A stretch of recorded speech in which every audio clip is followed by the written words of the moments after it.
estamos en una nueva sección de Derecho en la Terraza. Hoy nos acompaña Lina María Restrepo Gaviria, psicóloga y abogada. Lina, bienvenida nuevamente a este espacio. Gracias, Marisol. Buenas noches para todos los televidentes que en este momento nos acompañan. Lina, hoy vamos a hablar de un tema bastante cotidiano, pero que tal vez muchas personas desde un ámbito jurídico lo desconocen. Para ustedes, pues para usted como abogada, vamos a explicarle a toda la gente qué es el matrimonio desde ese ámbito jurídico. Marisol, bueno, jurídicamente hay que tener en cuenta que el matrimonio ya se encuentra institucionalizado en la Constitución del 91 en el artículo 42. Es la unión de dos personas, es un contrato, porque pues finalmente el matrimonio jurídicamente tiene ese alcance, un alcance contractual, con unos fines también jurídicos esenciales dentro de esa unión, indistintamente de quién sean las personas, porque pues ya todos también somos conocedores de que el matrimonio igualitario es permitido en nuestra sociedad en Colombia. Lina, un punto muy importante y es cuando hablamos de matrimonio, ¿necesariamente ese contrato es desde la religión católica o hablamos de un matrimonio desde un ámbito más jurídico por cualquier religión? No, ya el matrimonio es general. Cuando hablamos de un matrimonio católico, estamos hablando pues del matrimonio tradicional, de la Iglesia Católica, pero pues obviamente también hay matrimonios por otras religiones. El requisito indispensable es pues que sea pues una iglesia que se encuentre registrada ante el ministerio y que tenga todos los requisitos legales para su funcionamiento, sin ningún problema. Y adicionalmente pues tenemos el matrimonio civil, que es el matrimonio que usualmente conocemos dentro de los juzgados o dentro de las notarías, que no tienen ese impacto religioso, por llamarlo de alguna otra forma, sin desconocer y sin dejar de parte que cuando yo me contraigo matrimonio por algún tipo de religión católica o indistintamente que estén aprobados para ese tipo de situaciones, yo tengo que registrar ese matrimonio en una notaría, que es lo que llamamos comúnmente el registro civil de matrimonio. ¿Y por qué se debe registrar teniendo en cuenta pues que lo hacemos desde la parte un poco más de religión y no desde esa parte jurídica? Para que tenga o surjan los efectos jurídicos. Es muy general y muy cotidiano.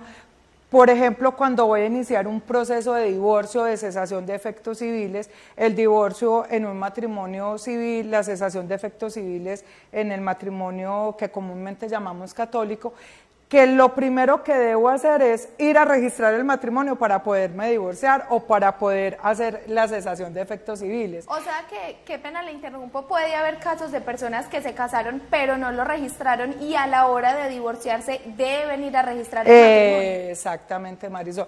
Y créeme que es algo muy cotidiano, sí, porque yo me caso y se me olvida ir a registrar el matrimonio, pero precisamente ese registro de matrimonio es para que de alguna otra forma nos cuente jurídicamente dentro de nuestro territorio colombiano. Entonces, si yo voy a hacer algún trámite, una liquidación o una cesación de efectos civiles o un divorcio y no he registrado el matrimonio, primero debo ir a registrarlo antes de comenzar con el proceso. Lina, usted me da pie para preguntarle ¿cuál es la diferencia entre la liquidación y la disolución entonces del matrimonio?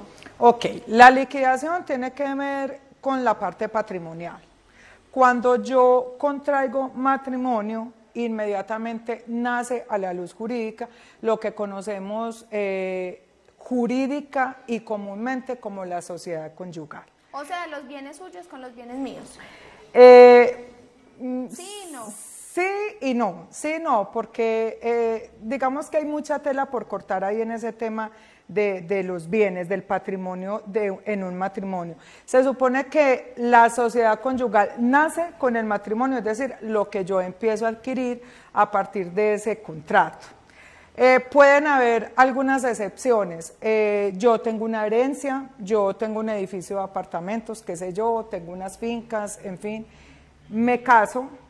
Esos bienes como tal tangibles no entran dentro de la sociedad conyugal, pero es posible que los emolumentos o las rentas que yo estoy recibiendo por ese tipo de situaciones sí puedan entrar dentro de la sociedad conyugal. Entonces, cada tema es muy indistinto. La disolución ya es decir, tú y yo no tenemos ningún tipo de relación emocional, ni conjunta, ni emotiva.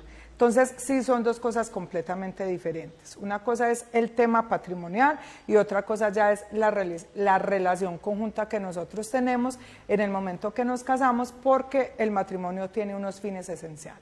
Lina, ¿y qué tan fácil es llevar a cabo ese proceso del divorcio? Pues ahora uno escucha mucho, ay, no me voy a divorciar de mi pareja, casado pues por supuesto por lo católico, y también esa parte legal que usted ahorita nos comentaba, ¿es fácil, es difícil? ¿Cómo es ese proceso?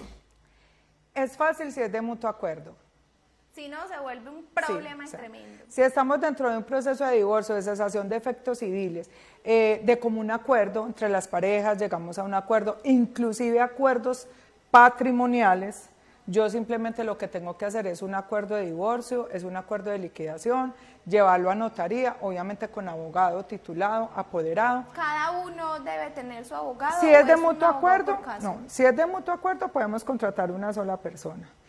Cuando ya es un divorcio o una cesación de efectos civiles contencioso, es decir, cuando no hay acuerdos, ya sí cada persona debe conseguir su propio abogado y obviamente se va a convertir en un litigio frente a juzgado de familia. Lina, razones por las que de pronto una pareja se puede divorciar. Ay, no, es que me cansé de mi esposo. Me imagino que a la hora de uno presentarle pues las razones al abogado las debe tener muy claras, y que jurídicamente pues también el juez tenga argumentos para validar ese divorcio.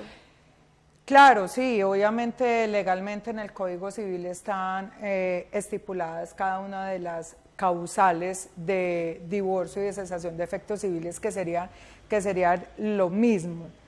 A ver, el tema de las causales de divorcio, hay una muy general y es el tema de la incompatibilidad de caracteres, ¿cierto? Pero eso también tiene que ser argumentado. Eso también eso no es ser así tan fácil que uno dice me quiero divorciar y me divorcié.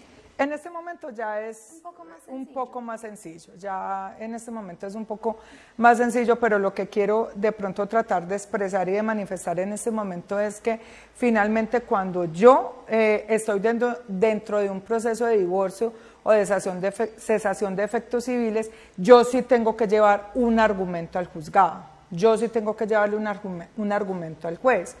Si yo estoy dentro de un proceso de divorcio donde jurídicamente yo tengo derecho a una cuota alimentaria vitalicia, por ejemplo, por un tema de infidelidad, yo sí tengo que llevar las pruebas, tengo que llevar los argumentos precisos ante el juez para que él sea quien declare mi derecho.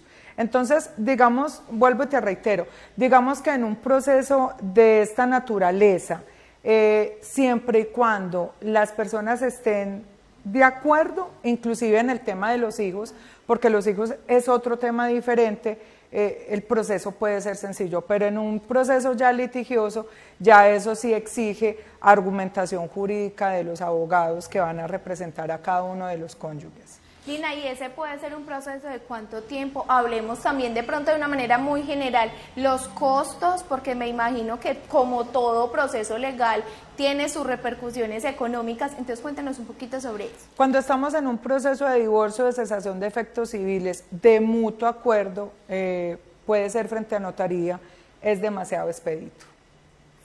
Yo me atrevería a hablar de un mes para que ese proceso ya esté en firme. Obviamente eso también se debe registrar para que pues surta los efectos jurídicos que tiene contemplado la ley para este proceso. Bueno, Lina, y también para finalizar aquí, que de pronto no se nos escape cuando es un divorcio que no es de mutuo acuerdo, pues que ya se genera como un tema de conflictos, ¿cuánto puede tardar más o menos? Aproximadamente un año. ¿Un año? Aproximadamente. Eso es mucho aproximadamente tiempo. Un año. Obviamente tener en cuenta que en un proceso litigioso de divorcio o de cesación de efectos civiles, yo tengo que entrar, o el juez tiene que entrar a mirar muchísimas cosas, que son el tema de la liquidación, de la disolución y de los hijos si los hay, porque son tres temas totalmente diferentes. En un proceso de divorcio, de cesación de efectos civiles, de mutuo acuerdo, pues obviamente es muchísimo más sencillo y yo puedo decir que en esos casos en un mes ya podemos estar divorciados. Listo. Lina, muchísimas gracias por haber compartido con nosotros en este espacio, muy enriquecedor, por cierto, el tema que abordamos hoy, que de pronto se vuelve muy común, muy cotidiano, pero que desde ese ámbito tan jurídico no tenemos mucho conocimiento. Por ejemplo, yo no sabía que el proceso se puede extender tanto, que entra el tema de los hijos, del patrimonio, pero bueno, muchas gracias por haber compartido con nosotros nuevamente en Derecho en la Terraza. Marisol, a ti y a todos ustedes una feliz tarde. Sandra, continúe usted con más de esto que es La Terraza.